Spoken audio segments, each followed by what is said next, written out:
What's up, y'all? This is days 37, 38, and 39 of journaling every day for 90 days to hold myself accountable for my self-improvement journey and to update my mom on how I'm doing throughout the week. Hey, Mom.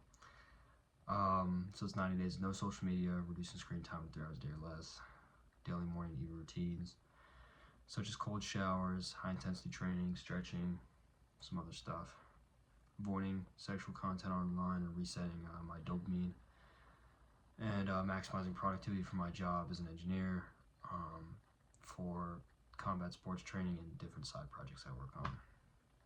My goal is to build and break habits and observe benefits while having a normal schedule. And I'm filming it so I can reference in the future.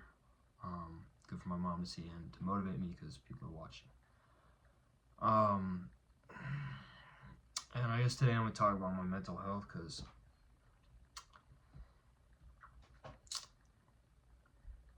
that's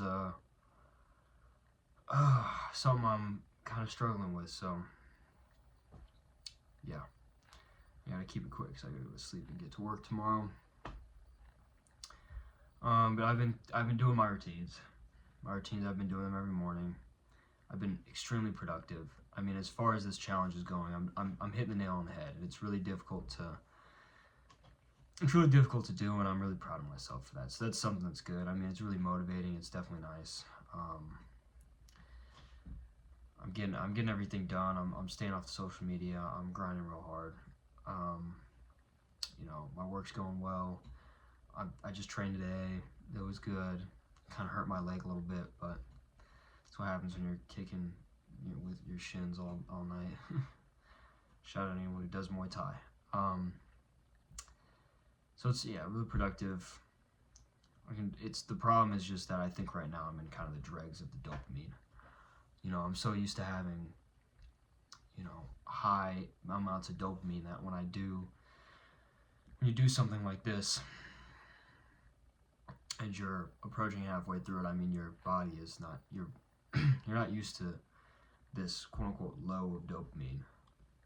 You're used to, if you spend years and years scrolling and fucking frying your dopamine on your phone, it takes a while for it to reset, and I think this is the downside. This is the dip where you start feeling shitty. I think I'm in it because I definitely feel like it. But yeah, past couple of days I've just been extremely. I've been getting more and more stressed, and my mental health is starting to see a decline. I'm definitely very anxious. I have to listen to music a lot to calm myself, and a little bit depressed as well. So that's not great. But I'm super productive. That's a good thing, is I'm super productive. The bad thing is I think this stuff's taking a mental toll on me. Just going so hard with no breaks, as well as just like the lack of, just trying to reboot the entire system at once is definitely it's not for the weak, willed, because I have almost given up quite a few times already, and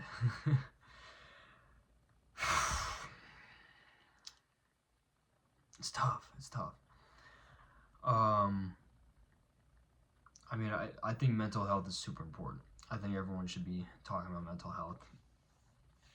I think it's one of the most important topics that's overlooked, especially in young men.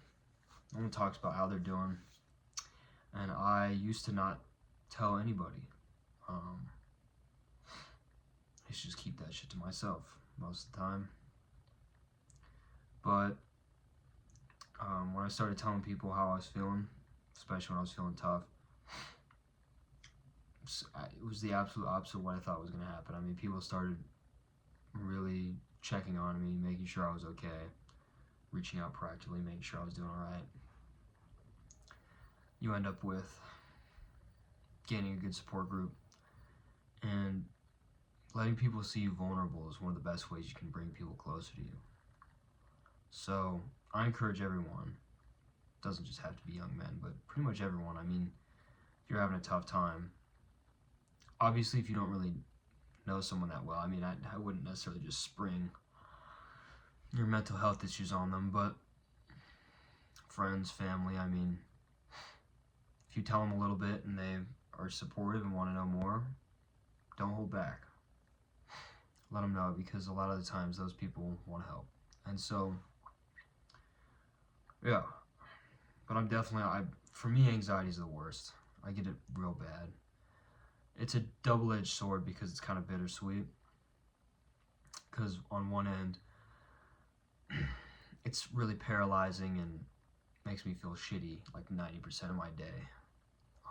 I'll have constant background anxiety on days where I'm like this, where I'm stressed and not having a great time. But it's extremely good for productivity, because anytime I'm not, anytime I'm not thinking about, anything else, anytime I'm focused on a task, no anxiety. And so it forces me to be really productive. Because if I throw myself harder into my work, I can kind of ignore it, which is kind of counterintuitive. You should really be facing it head on, so I'm told. But I'm using it as a tool to make myself work harder, and I'm okay with that, especially during these 90 days where I'm trying to build these habits. It'll be all right. But I think this kind of dip in mental health also comes with, one, how tired and stressed I am all the time. I mean, obviously I'm doing a super intense thing right now. I mean, I haven't filmed for the past 3 days because I've just been so busy, and then kind of just dealing with my own mental shit. It's been kind of hard to focus on doing this. But I think also a big thing is my dopamine receptors being as fried as they were. As most people, in this day and age, most people's dopamine receptors are completely fucked.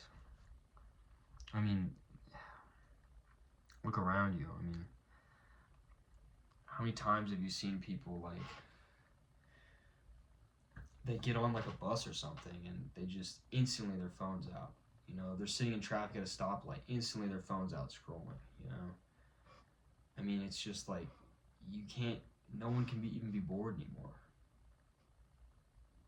Just boredom doesn't exist. Appreciation for the moment doesn't exist. I mean, it's just straight up, instantly just on the phone frying your dopamine receptors every day. And it's hard to change from doing that to doing what I'm doing, which is free time is very boring. I love the days when I get to just sit and stare at a wall, because I just am so busy. I get lost in my head a lot. But this is by no means me quitting this, because I am no quitter. So I'll see you guys next time. I'm gonna go to sleep. Stay sharp. Stay hard.